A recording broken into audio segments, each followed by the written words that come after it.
안녕하세요. 무예천지입니다. 특별기획 태권도 그 역사의 시작 가라데로 불리던 시절 2편입니다.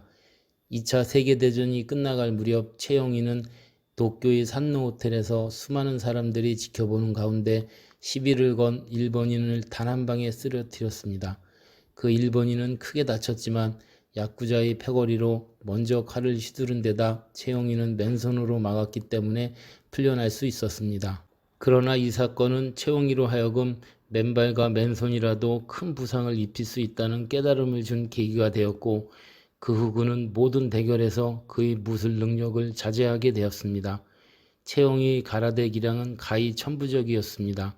입문한 지 10년도 안 돼 전 일본 가라데 선수권 대회를 석권했으며 단 한 번도 싸움에서 져본 적이 없는 기록을 세운 것이 이를 증명합니다.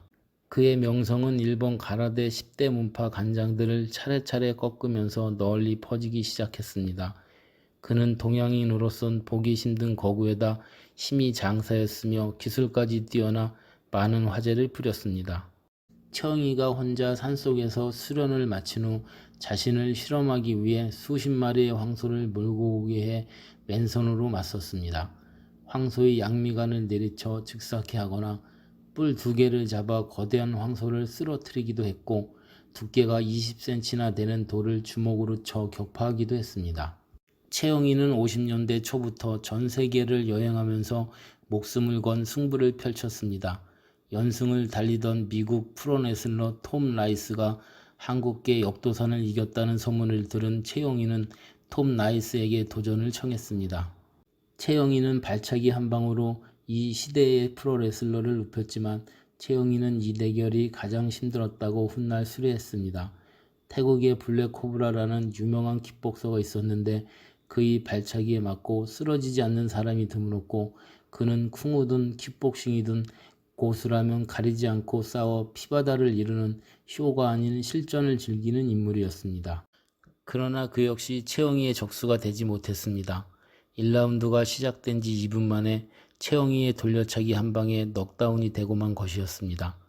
최영희의 이런 놀라운 격투기 기록에 힘입어 일본 가라데의 위상이 많이 높아졌습니다.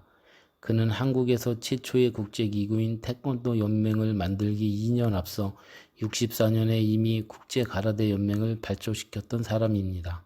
유학생 출신의 이진구나 뉴욕의 조시아, 오클라호마의 황세진 등이 처음으로 태권도 도장을 개관했을 때 그들이 내건 간판은 미국인들에게 익숙한 가라데였습니다. 기껏 구별한다는 것이 코리안 가라데 정도였습니다. 사실 태권도의 초창기는 미국인들이 보기에는 가라데와 큰 차이가 없었습니다. 그들이 흥미를 느꼈던 것은 기껏 맨손으로 송판이나 벽돌을 깨는 데 집중돼 있었습니다. 이런 형편에서 가라데란 이름으로 출발해 지금의 태권도로 성장하기까지 초기 태권도인들이 바친 고난과 땀은 정말 값진 것이었습니다.